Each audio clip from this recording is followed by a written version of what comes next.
మిర్చిలో మందుల అవశేషాలు. ఈ మధ్య మనం న్యూస్ ఛానల్ అన్నిట్లో కూడా ఇది బాగా హాట్ టాపిక్‌గా మారిపోయింది. అసలు ఈ మిర్చిలో మనకి మందుల అవశేషాలు రావటానికి ఇది నిజంగా ఉన్నయ్యా? లేదంటే ఇతర దేశాలు మన దేశం మీద ఏమన్నా కావాలని నిందలు వేస్తుందో అది ఇంక భగవంతుడికి తెలియాలి. అయితే విషయం ఏంటంటే, ఒకటి మనం ఆలోచించాల్సిన విషయం ఏంటంటే, అసలు నిజంగా ఈ అవశేషాలు ఉండటానికి ఏమన్నా అవకాశాలు ఉన్నాయా అనేది ఆలోచించుకొని, వాటికి తగిన జాగ్రత్తలు గనక మనం పాటించగలిగితే, అసలు దాని గురించి కూడా మనకి ఏ ప్రాబ్లమ్ ఉండదనేది నా ఆలోచన.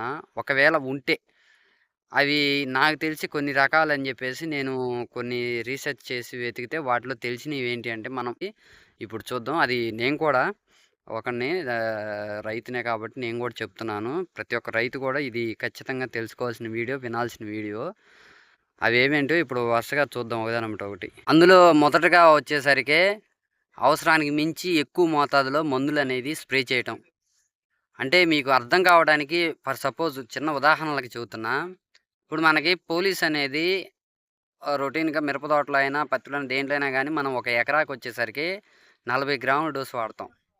ఈ మధ్య కాలంలో ఈ బ్లాక్ థ్రిప్స్ గానీ, ఇలాంటివి వచ్చిన కాడ్నించి ఇది 40 గ్రాములు సరిపోదు. 100 గ్రాముల దాకా ఏసుకోవచ్చు. ఏమీ కాదని జెప్పేసి రైతుకి ఓన్‌గా రైతయితే చేయడు.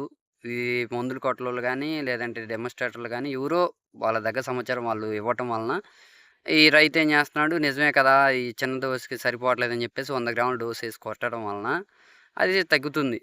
మళ్ళీ రెండో టిప్పు, మళ్ళీ మూడో టిప్పు అట్లాగా ఎక్కువ డోస్ కొట్టడం వలన ఈ మిరప పంటపై ఆ మందు అవశేషాలు ఖచ్చితంగా కనిపడే అవకాశాలుంటాయి. అంటే మోతాదుకి మించి మందులు కొట్టడం కూడా దానికి ఒక కారణం అని మనం చెప్పుకోవచ్చు.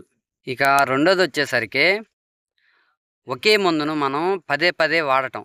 అంటే ఎట్లాగంటే, ఇప్పుడు మనకొక మందు చాలా బాగా పనిచేసిందనుకోండి, అది ఒక టిప్ కొట్టిన తర్వాత, ఆ తర్వాత 2, 3 టిప్పులు వేరే మందులు కొట్టుకొని, ఆ తర్వాత మనం అదే మందుని వాడుకోవచ్చు. అలా కాకుండా ఇది బాగా పనిచేసిందని జెప్పేసి, ఒక టిప్ ఇది కొట్టి, ఇంకో టిప్ వేరేది కొట్టి, మళ్ళీ ఎమ్మటనే ఇది కొట్టడం. అట్లాగా పదే పదే పదే 5, 6 సార్లు పంట కాలంలో 5, 6 సార్లు ఒకే మందు గనక మనం కంటిన్యూగా కొట్టడం వల్ల కూడా, ఆ మందుకి ఆ పురుగనేది ఇమ్యూనిటీ పవర్ తెచ్చుకుంటుంది.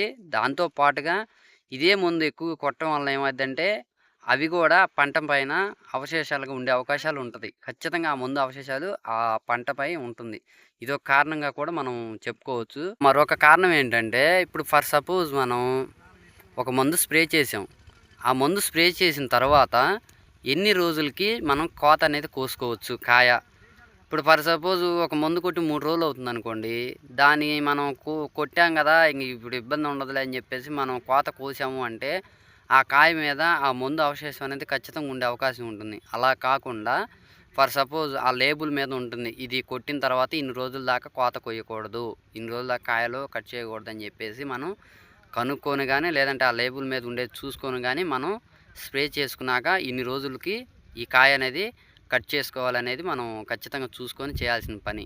ఇక ఆ తర్వాత ఇంకో కారణం వచ్చేసరికి ఇప్పుడు ఫర్ సపోజ్ మనకి వెనకటి కాలంలో మందులు అప్పుడే కనుక్కుంటున్నప్పుడు ఒకటే మందుని స్ప్రే చేసేవాళ్ళు. కానీ మధ్యలో 2 మందులు కలపటం మొదలుపెట్టారు. అయితే అప్పుడు ఏం చేసేవాళ్ళంటే ఆ మందుని, ఈ మందుని ఒక చిన్న బుడ్డిలో కలుపుకొని ఈ 2 విరగకుండా అంటే మిశ్రమం అనేది చిక్కటి నీళ్లు, పాలు కలిపితే ఎలా అయితే ఉంటాయో అట్లాగుంటేనేమో ఆ మందు బాగా పనిచేస్తుందని, లేదంటే ఆ పాలు గనక మనకి ఇరిగిపోయినట్టుగా అది కూడా ఇరిగినియి అంటే మాత్రం ఆ మందు పనిచేయదని పాతకాలం నాటి పద్ధతుల్లో అలా చేసి కొట్టేవాళ్ళు.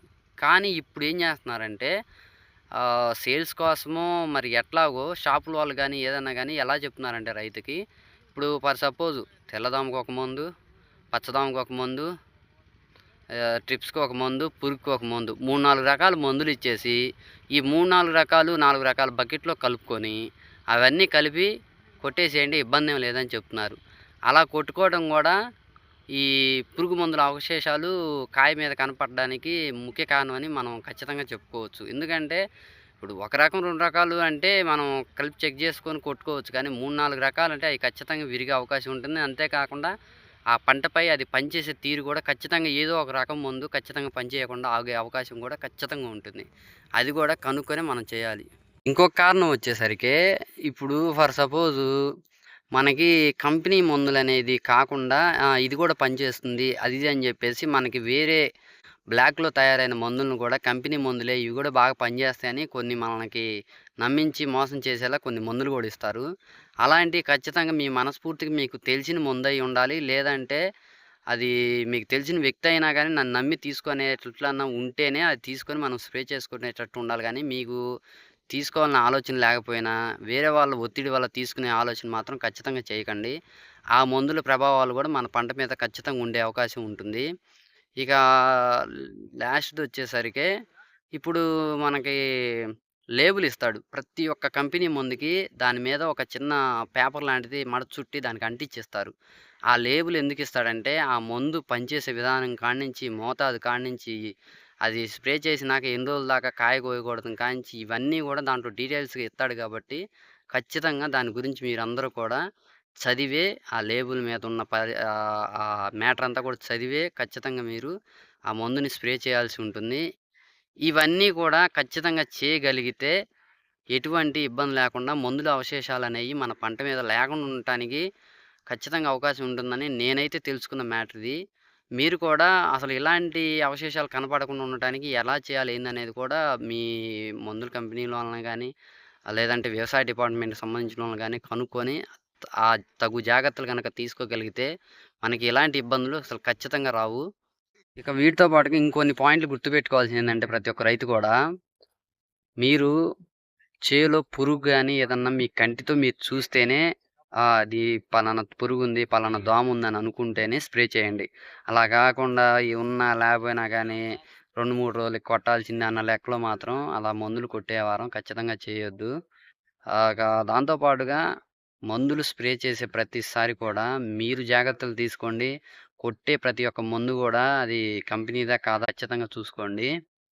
ఇక వాటితో పాటుగా కొట్టేవి ఆల్రెడీ నేను మీకు గ్రూపుల గురించి చెప్పాను. ఐఆర్ఏసీ అనే ఒక సంస్థ ఉంది. అది ఇట్లా కొట్టే పెస్టిసైడ్స్ గురించి ఇట్లాగా అది పలానా గ్రూప్‌ది, ఇది పలానా గ్రూప్‌ది. ఒకే గ్రూప్ మందులు కొట్టకూడదు అనేది గూడా నేను వీడియో చేసి పెట్టాను.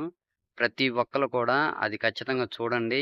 అలాగా ఒకే గ్రూప్‌కి సంబంధించిన మందులు స్ప్రే చేయకండి. అది గూడా ఈ అవశేషాలకి ఒక కారణం అయ్యే అవకాశం ఉంటుంది కాబట్టి, ప్రతి ఒక్కళ్ళు కూడా దీన్ని పాటిస్తారని మనస్ఫూర్తిగా అనుకుంటున్నాను. నేను గూడా ఖచ్చితంగా పాటిస్తాను. ఈ వీడియో గనక నచ్చితే లైక్ చేయండి, షేర్ చేయండి. ఇలాంటి మరిన్ని వీడియోల కోసం మా ఛానెల్‌నయితే తప్పకుండా సబ్స్క్రైబ్ చేయండి.